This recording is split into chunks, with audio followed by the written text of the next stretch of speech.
Praise the lord. నేను దేవుని స్తుతిస్తున్నాను. సమస్తము కట్టువాడు, సమస్తము కట్టువాడు. ఒక కనువిప్పులాగా అనిపించింది. నిజమే, అన్నీ మనం కడుతున్నాం అనుకుంటాం కదా కొన్నిసార్లు. ఇల్లు కట్టువాడు ఆయనే, సంఘం కట్టువాడు ఆయనే, సమాజం కట్టువాడు ఆయనే, పరలోక రాజ్యాన్ని కట్టువాడు ఆయనే, సమస్తము కట్టువాడు. అయితే ఆయన పాదముల మీద పడి మనం ప్రాధేయపడాలి, అడగాలి. ఈ భూమి మీద మనం ఉన్నప్పుడు కట్టే పని మనకి ఇచ్చినాడు, సహాయపడతానన్నాడు. ఇల్లు కట్టుకోవాలి, మనం ప్రార్థన చేసి సంఘాన్ని కట్టాలి. ఈ 2 రోజులు నేను చాలా పని పాటల్లో ఉన్నాను, దేవుని పనిలో. శుక్రవారము ఫ్యామిలీ రిట్రీట్ జరిపించడానికి దేవుడు కృపనిచ్చినాడు. అక్కడ దేవుని వాక్యాన్ని అందించి తిరిగి నేను కారులో ప్రయాణం చేసి వస్తుంటే ఈ కవాడి కూడా అనుకుంటాను, ఆ ప్రదేశంలో ఒక చెత్త కుప్పలో ఒక యవనస్తుడు పడి ఉన్నాడు. 24 సంవత్సరాలు, హైలీ మంచి ఎడ్యుకేటెడ్ అనిపిస్తుంది, నోబుల్ ఫ్యామిలీ, మంచి హై క్లాస్ ఫ్యామిలీ పిల్లోడని చూడగానే అర్థమైంది నాకు. అందంగా ఉన్నాడు, చాలా మంచి కాంప్లెక్షన్ ఉంది, నీట్ బట్టలు. కానీ అక్కడ చెత్తలో పడి ఉన్నాడు. ఏంటంటే వాడు డ్రగ్స్ తీసుకొని స్మారకం కోల్పోయి ఎవ్వరు లెక్క పెట్టడం లేదు. అంటే ఇది అమెరికాలో జరుగుతుందేమో ఇలాగో అని నేను అనుకున్నాను, కానీ భారతదేశంలో ఇలాంటి ఒక దృశ్యం చూసిన గుండె అదిరిపోయింది. నాకు మాట రాలేదు, ఇంటికి వచ్చే వరకు ఒక్క మాట మాట్లాడలేదు నేను. తిరిగి రాత్రి కూడా చాలా భారం అనిపించింది. అంటే కుటుంబాలు ఈ విధంగా కూలిపోతున్నాయి కదా. తల్లిదండ్రులు ఎన్నో ఆశలు పెట్టుకొని పిల్లలు పెంచుతూ ఉంటారు, కష్టపడతారు, ఆశ అయితే ఉంది పిల్లలు పైకి రావాలి. కానీ దేవుని విధానంలో లేకుంటే వాళ్ళ ప్రయాసం అంతా వ్యర్థమే. అందుకే యెహోవా ఇల్లు కట్టని ఎడల కట్టువాని ప్రయాసము వ్యర్థం. చూడండి, తల్లిదండ్రులకు తెలియదు. చూడండి, ఆ పిల్లోడు ఎక్కడ పడ్డాడో కూడా తెలియదు, వాడిని ఎట్లా కాంటాక్ట్ చేస్తారో మరి నాకు తెలియదు ఏమైందో. యవ్వనస్తుడండి, ముచ్చటగా ఉన్నాడు, చక్కగా ఉన్నాడు, ఐరన్డ్ క్లోత్స్, అంత మంచి. ఒక్క గ్లింప్స్లోనే నాకు అర్థమైంది వీడు పెద్ద రాయల్ ఫ్యామిలీ అని. డబ్బు ఎక్కువై, పొగరు ఎక్కువై, దైవ భయం మాని, మర్యాదలు మాని యవనస్తులు తప్పిపోతున్నారు, పాపంలో పడిపోతున్నారు. సంఘానికి బాధ్యత ఉన్నది, తప్పకుండా ఉన్నది. కాపర్లకు బాధ్యత ఉన్నది. ఈ యవన బిడ్డల కొరకు ఉపవాసం ఉండి ప్రార్థన చేయాలి. యవన పిల్లలకి ఇప్పుడు దేవుడు వద్దు, దయ్యం చెప్పిన మాటనే వింటున్నారు. 2 రోజుల క్రితం ఏమైందో మీకు తెలుసు కదా. అమెరికాలో చక్కని యవనస్తుడు చార్లీ కర్క్, 31 సంవత్సరాలు మాత్రమే, భార్య, 2 బిడ్డలు, దేవుని మార్గంలో ఉన్నవాడు, దైవజనుడు. యవనస్తులను వెలుగులోకి తేవాలని ఒక ప్రయత్నం, దేశభయం గలవాడు, దేశం పట్ల దేశభక్తి. ట్రంప్ ప్రెసిడెంట్కి స్నేహితుడంట. అంత చిన్న వయసులో ఆ ప్రెసిడెంట్ ఆఫ్ అమెరికాకు సన్నిహితుడంటే నేను నిఖిల్ ఫోన్లో మాట్లాడుతూ, ఎంత కెపాసిటీ ఉంటే, ఎంత సామర్థ్యం ఉంటే, ఎంత అభిషేకం ఉంటే ఒక రాజుతో స్నేహితుడైనాడు అంటే ఎంత ఉత్తమమైన ఆలోచనలు, అతని నోటి మాట ఎంత శక్తివంతమైతే ఇంత గొప్ప స్థాయికి ఎదిగినాడు. ఆయన ఎక్కడ పోయినా యూనివర్సిటీ క్యాంపస్లో పోతే యవనస్తులు ఇలా మూగిపోతారంట, అంటే ఈగలు వాలినట్టు ఆయన మీద వాగిపోతారు. ఆయన మంచి నేర్పిస్తున్నాడు. ఆయన పాపానికి దూరంగా ఉండడం, యేసే మార్గం సత్యం జీవం అని, యేసు మార్గంలో నడుచుకోవాలని, పాపాన్ని ద్వేషించాలని, నీతిని ప్రేమించాలని, వస్త్రధారణ గురించి. ఇప్పుడు లేటెస్ట్ ట్రెండ్ ఏంటి? చినిగిన బట్టలు వేసుకోవడమే ట్రెండ్. కొత్త బట్టలకు డిమాండ్ లేదు. చినిగిన మోకాళ్ళ దగ్గర చినిగింది, అక్కడ ఇంకా స్త్రీలు వేసుకుంటారట చినిగిన బట్టలు ఎక్కువ. అంటే ఇలాంటివన్నిటికీ దూరం ఉండాలని మంచి బోధిస్తే చూడండి, దాదాపు 200 గజాల నుండి ఎక్కువ పెట్టి మంచి మాట్లాడుతుంటే మెడకు గురి పెట్టి చంపేసినారు. చనిపోయినాడు అంతే అప్పటిదప్పుడు. చాలా బాధ కలిగింది నాకు. అది పోవడమే లేదు నా మనసు నుండి. ప్రార్థన చేస్తున్నాను. ఎందుకంటే ఒక వ్యక్తి ఒక దీప స్తంభంలాగా నిలబడినప్పుడు ఆ దీపాన్ని పగలగొడుతున్నారేంటి? ఇంకంత చీకటే కదా. కానీ పరిశుద్ధాత్ముడు నన్ను ఆదరించినాడు. ఒక్క చార్లీ కర్క్ మరణిస్తే 1,00,000 మంది లేస్తారని నేను నమ్ముతున్నాను. ఒక్క పగడాల ప్రవీణ్ పగడాల, మరి ఆయన మరణం కూడా హతసాక్షినే మనం నమ్ముతున్నాం.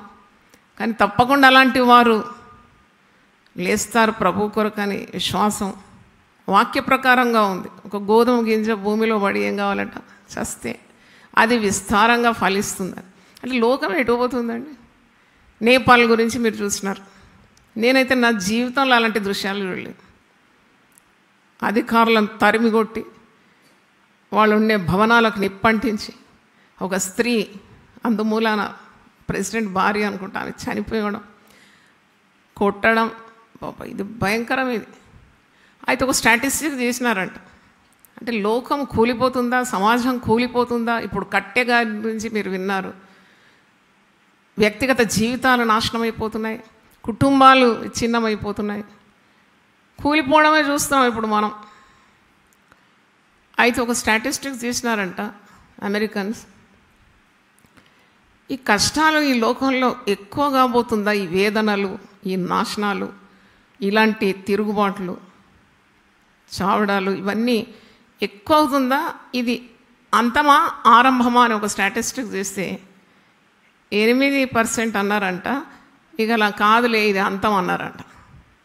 92% అన్నారంట ఇది ఆరంభము కష్టాల. కానీ ఇంకెక్కువ నాశనాలు రాబోతుంది, ఇంకెక్కువ ఇబ్బంది, అపాయకరమైన దినాలు రాబోతుందని ప్రజలకు తెలుసు. మరి 92% ఓటెడ్ ఫర్ ఫ్యూచర్ డిస్ట్రక్షన్. అయితే ఇది మనకు కొత్త కాదు. ఇది అపాయకరమైన దినాలు వస్తుందని పరిశుద్ధ గ్రంథం సెలవిస్తుంది. దుర్దినములు రాకముందే మన ప్రవర్తనను మనం ఏం చేయాలనుంది? సరి చేసుకోవాలి. ముఖ్యంగా యవనస్తుల కొరకు ప్రార్థన చేయాలి. ఏ కుటుంబంలో శాంతి సమాధానం లేదు. కానీ దేవుని నియమాల్లో ఉన్న కుటుంబం బండ మీద కట్టబడిన కుటుంబం వలె చెక్కు చెదరకు ఉన్నది. అందుకే మనం ఈ ప్రయాసాలన్నీ చేస్తున్నాం. ప్రార్థన యవనస్తుల కొరకు మన సంఘంలో మధ్యాహ్నం 2 నుండి 5. దయచేసి తల్లులు, తండ్రులు, మీరు విశ్రాంతి రిటైర్డ్ మరి సమయాల్లో మీ సమయం ఎలా పోతుందని అనుకుంటారు కదా. You join the United people fellowship Zoom. మీరు మీ పిల్లల కొరకు విజ్ఞాపన చేయొచ్చు జూమ్లో. 2 నుండి 5 వరకు యవనస్తుల కొరకు ప్రత్యేకమైన ప్రార్థనలు, 24/7 నిరంతర ప్రార్థనలు, 1250 ప్రార్థనా సెల్స్ కూడా తెరిచినాము. దేవుని స్తోత్రం. ప్రతిదానికి పేరు పెడుతున్నాం. దేవుడు మంచి మంచి పేర్లు ఇస్తున్నాడు. ఇక్కడ అన్నీ కూడా చక్కగా నడుస్తుంది. అందుకొర కూడా చేతులెత్తి మనం దేవుని స్తుతిస్తున్నాం. మన ఉద్దేశం ఏంటి? కట్టడం. What are we doing? Building God's kingdom, building each house, building every individual. అదే మన దర్శనం అయి ఉన్నది. దేవుని స్తోత్రం. పరిశుద్ధాత్ముడు నాకు గుర్తు చేసినాడు. కొలస్సీ పత్రిక 2వ అధ్యాయము 6-7 నేను చదువుతున్నాను. Book of Colossians 2nd chapter 6-7. కావున మీరు ప్రభు అయిన క్రీస్తు యేసును అంగీకరించిన విధముగా ఆయన యందు వేరు పారిన వారై ఇంటి వలె కట్టబడుచు. ఎలా కట్టబడాలంటే ఇంటి వలె కట్టబడుచు. ఇల్లు ఎలా కడతారని చక్కని వివరణ ఇచ్చినారు. ఇల్లు వంకర టింకర ఉంటే పడిపోతుంది. అందుకే కొలనూలు తీసుకొని ప్లంబ్ లైన్ అంటారు ఇంగ్లీష్లో. ఆ మేస్త్రి కట్టే అతను ఎక్కువ తక్కువలు ఉన్నప్పుడు నిర్దయగా కట్ చేస్తాడు. దాన్ని దయ లేకుండా ఆ వంకరతనాన్ని సరిచేస్తాడు. చూడండి, ఇంటి వలె కట్టబడుచు మీరు నేర్చుకున్న ప్రకారముగా విశ్వాసమందు స్థిరపరచబడుచు కృతజ్ఞతాస్తుతులు చెల్లించటయందు విస్తరించుచు ఆయన యందుండి నడుచుకోనండి. చూడండి, ఎంత అద్భుతమైన వాక్యం ఇది. అందరం కలిసి చదువుదామా? కావున మీరు ప్రభు అయిన క్రీస్తు యేసును అంగీకరించిన విధముగా ఆయన యందు వేరు పారిన వారై ఇంటి వలె కట్టబడుచు మీరు నేర్చుకున్న ప్రకారముగా విశ్వాసమందు స్థిరపరచబడుచు కృతజ్ఞతాస్తుతులు చెల్లించేందు విస్తరించుచు ఆయన యందుండి నడుచుకొనుడి. Praise the Lord. హల్లెలూయా. కట్టడం నిలబడడానికి ఏం కావాలా? దేవుని జ్ఞానం కావాలి. ఎవరిని నమ్మాలి, ఎవరిని నమ్మకూడదు. నిజం. అందుకే గొర్రెలని పేరు. మనం నమ్మేస్తాం ఈజీగా. వివేచన వరం లేదు, విచక్షణ లేదు. ఎవరి పడితే వాళ్ళని నమ్మేస్తాం. నమ్మకూడని వారిని నమ్ముతాం, నమ్మాల్సిన వారిని నమ్మం. ఇది మనం చేసే పిచ్చి పని. ఇక్కడ అలాంటి శోధనలో పడకుండా జాగ్రత్తగా ఉండాలి. నిన్న కూడా ప్రభువు నాకు జ్ఞాపకం చేసినారు, మీరు శోధనలో పడకుండానట్లు మేలుకోగలిగి ఏం చేయాలా? ప్రార్థన చేయాలి. మనుషుల గురించి జాగ్రత్తగా ఉండాలండి. ఏ మనిషి హృదయంలో ఏమి జరుగుతుంది దేవుడు నీకు బయలుపరచాలి. ఎవరిని ఇంటికి రానియాలి, ఎవరిని ఇంటికి రానియకూడదు, ఎవరితో ఎంత మాత్రం ఎలాగ ఉండాలి అన్నీ తెలిసి ఉండాలి. Where to make the person stop, ఆ లైన్ లకీర్ అది నీకు తెలిసి ఉండాలి. ఒక కడుగు ముందుకేస్తే నీ ఇల్లు పాడవుతుంది, నీ పిల్లలు పాడైపోతారు. చూడండి, దేవుని సేవకులు మరి వీళ్ళు ఇలా మోసం చేస్తారని బైబిల్లో రాసింది కదా. విధవరాళ్ళ ఇండ్లు ఏం చేస్తారంట? వీళ్ళు దిగమింగుతారట. వీళ్ళు వస్తారు, స్త్రీలు ఒంటరిగా ఉన్నప్పుడు వస్తారు. దేవుడు గట్టిన పచ్చని కాపురాన్ని ఏం చేస్తారు? పాడు చేసేస్తారు. మోసగాండ్లు చాలామంది బయలుదేరినారు, అబద్ధ ప్రవక్తలు బయలుదేరినారు. అంత్యకాలం ఇది. ప్రార్థన ఎక్కువగా కావాలి. నీ పిల్లల జీవితాలు కట్టాలి, నీ జీవితం కట్టబడాలి, కుటుంబాలు కట్టబడాలి. తప్పకుండా ప్రార్థనలకు దేవుడు జవాబిస్తాడు. నీవు దేవుని సహాయం కోరాలి. సమస్తము కట్టువాడు ఎవరు? ఆ మాట నాకు చాలా దేవుడు ఈరోజు గుర్తు చేసినందుకు దేవుని స్తుతిస్తున్నాను. హెబ్రీ పత్రిక 3వ అధ్యాయము 3వ వచనం. హెబ్రీ 3:3. ప్రతి ఇల్లును ఒకని చేత కట్టబడు, సమస్తమును కట్టినవాడు దేవుడే. సమస్తం కట్టువాడు. ఈ మాట పెట్టి మీరు ప్రార్థన చేయండి. దేవా, నా కుటుంబాన్ని చక్కగా కట్టు. ఒక ఇంటి వలె మా కుటుంబం కట్టబడాలి. ఒక ఇంటి వలె నా వ్యక్తిగత జీవితం కట్టబడాలి, నా ఆత్మీయ జీవితం కట్టబడాలి, నా సంఘము కట్టబడాలి, సమాజం కట్టబడాలి. సమాజం ఎట్టుపోతుంది? భయంకరం అండి. మీరు ప్రార్థన చేయకుంటే కీడు చూస్తారు. నన్ను అడిగితే విశ్వాసులు ఎవరు కూడా 3 పూటలు తినకండి దయచేసి. 2 పూటలు చాలండి. ఒక పూట ప్రార్థనకు మీరు ఉపక్రమించండి. అన్ని జబ్బులే. 3 పూటలు తినేవాడు రోగిగా మారతాడని సామెత ఉంది కదా. 1 పూట తింటేవాడు యోగి అంట, 2 పూటలు తింటేవాడు భోగి అంట, 3 పూటలు తింటే ఏమవుతారు? రోగి. ఆకలి లేకున్నది, ఆకలి సొర్రు అనాలి, అప్పుడు తినాలి మీరు. అప్పుడు మీకు హెల్తీగా ఉంటారు. తినాలి కాబట్టి తినడం కాదు, పూట వచ్చింది కాబట్టి తినడం కాదు. అప్పుడే జబ్బులు.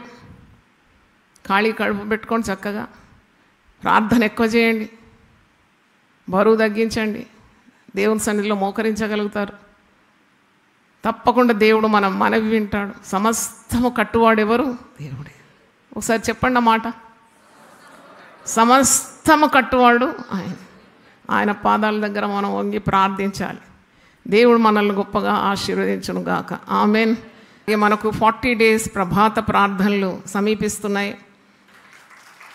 నవంబర్ 1వ తారీఖు నుండి డిసెంబర్ 10 వరకు ఖర్చులు చాలా ఉన్నాయి. చాలా డబ్బులు ఖర్చు అయితే ఉంది. అది ఖర్చు నేను ఎప్పుడు లెక్క చేయను కదా. ఆయన సమస్తం కట్టువాడు మాత్రం కాదు, అనుగ్రహించేవాడు కూడా. దేవుని స్తోత్రం. దేవుడే సాయం చేస్తాడని విశ్వాసంతో అడుగు పెడుతున్నాను. ఈ 40 రోజుల కూడిక ఉదయం 4 నుండి 7 ప్రార్థనలు ఎక్కువగా జరగాలని. ఈసారి 40 daysలో we want more prayer from the people. అందరు కలిసి మనము మన కుటుంబాలను కట్టుకోవాలి, మరి ప్రార్థనలు ఎక్కువ సమయం గడపాలని ప్రేరణ అలాగుంది. భయము అనే అంశం మీద మరొక 40 ప్రసంగాలు చేయాలని ఆశపడుతున్నాను. మీరు ప్రార్థించాలని కోరుతున్నాను. దేవుని చిత్తం జరుగునుగాక. చేతులెత్తి మనల్ని మనం తగ్గించుకొని దేవుని యొక్క శక్తిని, కృపను, ప్రేమను విస్తారంగా పొందుకోవడానికి, జాలి పొందుకోవడానికి కృతజ్ఞతాస్తుతులు చెల్లిస్తూ ఒక ఇంటి వలె కట్టబడుచు, విశ్వాసమందు స్థిరపరచబడుచు, వాక్యం మన యొద్దకు దేవుడు పంపిస్తున్నాడు. దేవునికి స్తోత్రం కలుగును గాక. తండ్రి, వినువారమై మాత్రం ఉండి మమ్మల్ని మేము మోసపరుచుకోకుండా విని దాన్ని గైకొని గడగడమనుచు దైవ వాక్కులు మాకు దేవుడు అందించినాడని ఆ యొక్క దైవ భయంతో మేము ముందుకు సాగుటకు సహాయం దయచేయండి. మా కుటుంబాలు కట్టబడాలంటే మా మోకాళ్ళు వంచాలి, ప్రార్థనలు చేయాలి, మా గుండె కుంపటిగా మారిపోవాలి, ధూపము వలె ప్రార్థన నీ సన్నిధికి చేరాలి. పాడైపోతుంది తండ్రి, లోకం ఎటుపోతుంది, రాజ్యాలు ఎటుపోతుంది, రాజ్యాలన్నీ కంపిస్తూ ఉన్నాయి. ఎప్పుడు ఏమవుతుందో ఏమీ తెలియదు. ఎంత వినాశము చూసినావు పక్క రాజ్యంలో, భయంకరమైన కార్యాలు, చూడ వీలుగానివి నాయన, వణికించేటటువంటి సందర్భాలు చూసినాం తండ్రి. మా దేశం కొరకు మేము విజ్ఞాపన చేస్తున్నాం. మా దేశము నెమ్మదిగాను సుఖముగాను ఉండాలంటే మేము అధికారుల కొరకు, రాజుల కొరకు, ప్రజలందరి కొరకు ప్రార్థనలు, విజ్ఞాపనలు, యాచనలు, కృతజ్ఞతాస్తుతులు చెల్లించాలి. ఆ బాధ్యత మాకు ఇచ్చినావు. దేశము పాడు కాకున్నట్లు బద్దలైన సందులో నిలుచుని విజ్ఞాపన చేసేవాడు ఎవడని నీవు చూస్తే నీకు ఒక్కరూ కనబడలేదని ఎజెకియల్ 22:30 చూస్తున్నాం. తండ్రి, యునైటెడ్ పీపుల్ ఫెలోషిప్ను మీరు విజ్ఞాపన పరిచర్యలో వాడుతున్నందుకు వందనాలు చెల్లిస్తున్నాను. నిరంతర ప్రార్థన మాకు ఇచ్చినందుకు స్తోత్రం. 1250 ప్రార్థన సెల్స్ ఇచ్చినందుకు వందనాలు చెల్లిస్తున్నాను. నిరంతరం ప్రార్థన ధూపంగా వెళుతుంది కనుక నీకు వందనాలు తండ్రి. మా దేశాన్ని కాపాడండి, మా నాయకులను కాపాడండి, వారికి జ్ఞానం దయచేయండి, ఆలోచన దయచేయండి. ప్రజలు నెమ్మదిగా ఉండాలి, సుఖంగా ఉండాలి, గృహాల్లో శాంతి ఉండాలని, తల్లిదండ్రులకు నెమ్మది ఉండాలని, పిల్లలు సత్ప్రవర్తన గలవారై ఉండాలని మేము ప్రార్థన చేస్తున్నాం. యవనస్తుల కొరకు ప్రత్యేకమైన ప్రార్థనలు చేస్తున్నాం. దారి తప్పుతున్న యవనస్తులను జ్ఞాపకం చేసుకోండి. మంచిని బోధించి చెడు నుండి మళ్ళించి ఒక యవ్వన సేవకుని, విశ్వాస వీరుణ్ణి ప్రభువా లోకం సహించలేదు, చంపివేసినారు. నాయన హతసాక్షిగా మారినాడు. చార్ల్స్ కర్క్ కొరకు ప్రార్థిస్తున్నాను. యవ్వనస్తుడు 31 సంవత్సరాలు. అటు దేవుని భయం, ఇటు దేశ భయం, అటు దేవుని భక్తి, ఇటు దేశభక్తి, ప్రజలు నశించకూడదని నిలబడినాడు నాయన. యవనస్తుడు ఒక నాయకుని, ఒక వీరునిగా. కానీ లోకం ఓర్వలేదు నాయన. చెడును ప్రేమించి మంచిని ద్వేషించి యవనస్తుల కొరకు ప్రత్యేకమైన ప్రార్థన చేస్తున్నాను. ఆయన ఏ తప్పు చేయలేదు, సత్యం కొరకు నిలబడినాడు, హతమార్చినారు. ఇవన్నీ పరిశుద్ధ గ్రంథంలో ముందే రాసిపెట్టినావు నాయన తండ్రి. మరి అలాంటి వారిని లక్షల కొలది నువ్వు లేవనెత్తాలని భారమైన హృదయంతో ప్రార్థిస్తున్నాను. సత్యాన్ని ఎవడు చంపగలడు ప్రభువా? సత్యాన్ని ఎవరు అణపగలరు ప్రభువా? సత్యం కొరకు నిలబడడానికి ఉన్న శక్తి మాకు అందరికీ దయచేయమని ప్రార్థిస్తున్నాను. చీకటి తరిమి కొట్టాలంటే వెలుగుగా మేము ఉండాలి ప్రభువా. నాయన, వెలుగును ద్వేషిస్తున్నారు ప్రజలు, చీకటిని ప్రేమిస్తున్నారు. వారి కార్యాలన్నీ చీకటిలో జరుగుతుంది కాబట్టి వెలుగు మాటలు వారికి చేదు వంటిది నాయన. ఎంతోమంది దైవజనులు ఇలాగూ దాటిపోతున్నారు, నీ సన్నిధికి వస్తున్నారు. చార్లీ కర్క్ భార్య కొరకు ప్రార్థిస్తున్నాం. ఆమె కూడా ఎంత ధైర్యంగా మాట్లాడుతుంది నాయన. విశ్వాసం కొరకు నిలబడింది నాయన. తన 2 చంటి బిడ్డల కొరకు ప్రార్థిస్తున్నాం. ఆ కుటుంబ ఆదరణ కొరకు ప్రార్థిస్తున్నాం తండ్రి. నాయన, ఆ కుటుంబాన్ని ఆదరించండి. తిరిగి వారికి నూతన బలం, నూతన శక్తి దయచేయండి. ఇంటికి యజమానులా, ఆమెకు భర్తగా, పిల్లలకు తండ్రిగా నీవు ఉండాలని కోరుతూ ప్రార్థిస్తున్నాం. అమెరికా దేశం కొరకు నీ దాసురాలు నేను సంఘంతో కలిసి ప్రార్థిస్తున్నాను. ఎంత సంపన్న స్థితి వచ్చిందో అంత దిగజారుడైపోయింది ఆయన. విలువలు లేకుండా ప్రజలు దారి తప్పి చెడిపోతున్నారు. పాపం సొదొమ గొమొర్రా పాపం కంటే పాపం పెరిగిపోతుంది ఆయన. తండ్రి, అట్టి దేశాన్ని మీరు కనికరించమని ప్రార్థిస్తున్నాను తండ్రి. నీకు స్తోత్రం. మా భారతదేశాన్ని కనికరించండి. యవనస్తులు రోజు రోజుకు దిగజారిపోతున్నారు. తల్లిదండ్రులు వారిని అదుపులో ఉంచలేకపోతున్నారు. నిస్సహాయ స్థితి నాయన. చెప్పిన మాట వినడం లేదు. తల్లిదండ్రులు రోధిస్తున్నారు, ప్రార్థిస్తున్నారు. అట్టి కుటుంబాల్లో మీరు శాంతి సమాధానం దయచేయండి. పిల్లలు తాగుతున్నారు, చెడు ప్రవర్తన, వ్యభిచారం, మాదక ద్రవ్యాలు, తిరుగుబాటు ధోరణి, దొంగతనాలు, ఇవన్నీ ఎలా సహించగలం ప్రభువా? సమస్తం కట్టువాడు నీవని ఈరోజు మంచి వర్తమానం వినిపించినందుకు వందనాలు చెల్లిస్తున్నాం. నీ పాదాల యొద్ద మేము సాగిలపడి యవన బిడ్డల కొరకు ప్రార్థించడానికి మా కృప దయచేయమని కోరుతున్నాం తండ్రి. భారభరితమైన తల్లిదండ్రుల హృదయాలు ఎంత చెదిరి ఉన్నాయి ప్రభువా. ఎంతోమంది కుటుంబ జీవితాలు పాడైపోతుంది, యవనస్తులు విడిపోతున్నారు, శాంతి లేదు, సమాధానం లేదు నాయన. ప్రభు అట్టి కుటుంబాల్లో మీరు సమాధానకర్తగా ఉండండి, కట్టువాడుగా ఉండండి నాయన, శాంతిదాయకునిగా ఉండండి, వారికి నెమ్మది దయచేయమని మేము ఇంకా ఇంకా ప్రార్థన ఉద్యమాన్ని ముందుకు తీసుకొని వెళ్ళడానికి మాకు ఆలోచనలు దయచేయమని వచ్చిన బిడ్డలందరినీ దీవించి వివిధ మాధ్యమాల గుండా వింటున్న వారిని కూడా ఆశీర్వదించమని యేసు పరిశుద్ధ నామములో అడిగి వేడుకుంటున్నాను తండ్రి. ఆమేన్. తండ్రి అయిన దేవుని ప్రేమ, యేసు క్రీస్తు కృప, పరిశుద్ధాత్మ సహవాసం, సహాయం మనందరికీ సదాకాలం తోడుగా ఉండును గాక. Amen. Amen. God bless you.